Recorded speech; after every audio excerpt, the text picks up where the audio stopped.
नमस्कार, तुमचं पुन्हा एकदा माझ्या चॅनलवर मनापासून स्वागत आहे। आज आपण बनवणार आहोत एकदम पारंपरिक, चवदार आणि खास कोकणची ओळख असणारी फणसाची भाजी। ही भाजी एवढी छान लागते की भाकरी, चपाती किंवा भातासोबत पण अप्रतिम लागते। तुम्हाला अशा पारंपरिक रेसिपी आवडत असतील तर व्हिडिओ शेवटपर्यंत नक्की पहा आणि चॅनलला सबस्क्राइब करायला विसरू नका।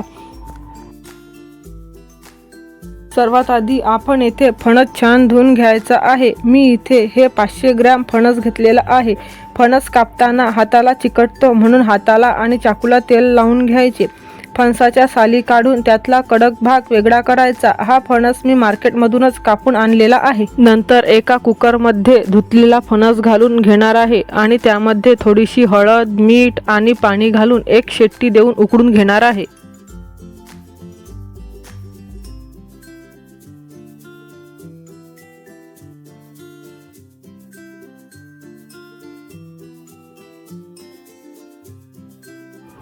कुकरला एक शिट्टी येईपर्यंत आपण सारणासाठी पेस्ट तयार करून घेऊ।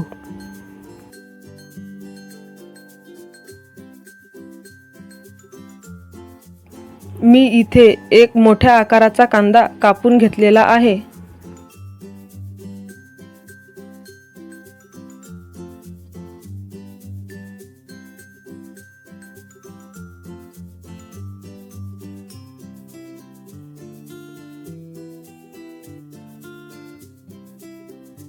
नंतर एक मोठ्या आकाराचा टोमॅटो कापून घेतलेला आहे।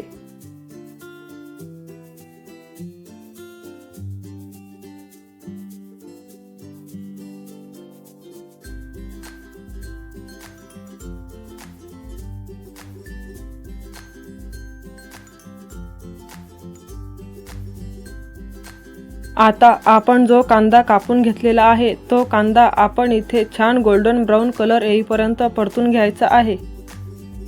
तुम्ही बघू शकता आपला कांदा छान परतून झालेला आहे।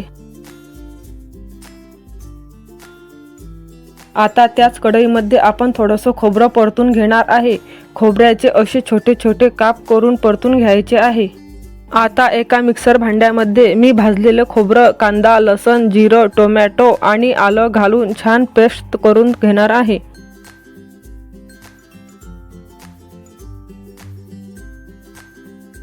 तुम्ही इथे बघू शकता मी इथे छान अशी पेस्ट तयार करून घेतलेली आहे। तुम्ही पण याचप्रमाणे पेस्ट तयार करून घ्यायची आहे।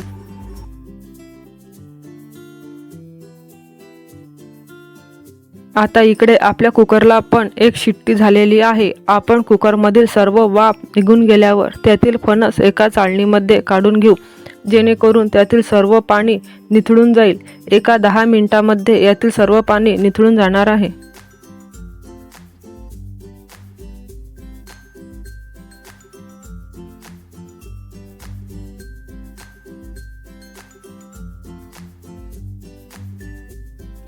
आता आपण गॅसवर कढई ठेवू आणि कढईमध्ये तेल घालून घेणार आहे। तेल गरम झाल्यानंतर त्यात वाफवलेले फणस तळून घेणार आहे। हे फणस तुम्हाला गोल्डन ब्राऊन कलर होईपर्यंत तळून घ्यायचे आहे। तुम्ही इथे बघू शकता हे फणस छान गोल्डन ब्राऊन झालेलं आहे। आता आपण हे एका ताटात काढून घेणार आहे आणि बाकी राहिलेले फणस याचप्रमाणे तळून घेणार आहे।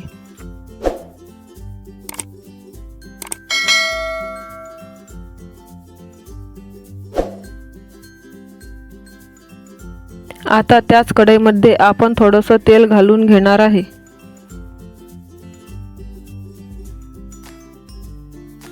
तेल गरम झाल्यानंतर त्यात जिरं, तेजपान आणि चक्रफूल घालून घेणार आहे आणि त्यातच आपण मिक्सरमध्ये काढलेली पेस्ट त्यामध्ये घालून घेणार आहे आणि हे सर्व मिश्रण छान परतून घेणार आहे। इथं आपली पेस्ट छान झालेली आहे। आता आपण यामध्ये 2 चम्मच लाल तिखट, चिमूटभर हळद, 1 चम्मच गोडा मसाला, 1 चम्मच गरम मसाला आणि 1 चम्मच धनिया पावडर यामध्ये घालून घेणार आहे।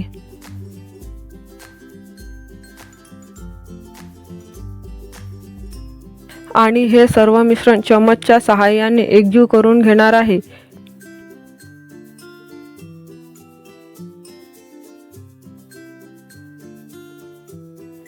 आता आपल्या मसाल्यांना छान तेल सुटलेलं आहे। आता आपण यामध्ये थोडंसं पाणी घालून घेणार आहे आणि याच स्टेपवर आपण यामध्ये फणससुद्धा घालून घेणार आहे आणि एकजीव करून घेणार आहे।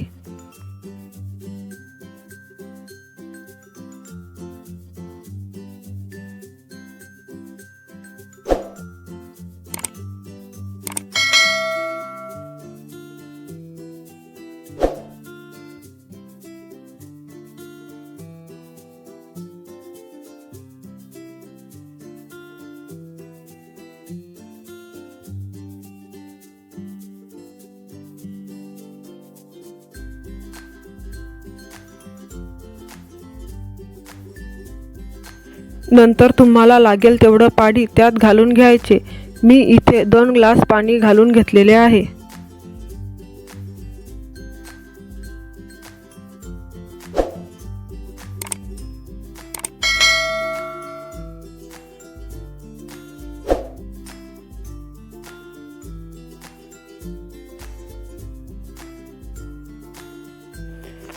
त्यामध्ये चवीनुसार मीठ घालायचं आणि छान अशी उकळी काढून घ्यायची।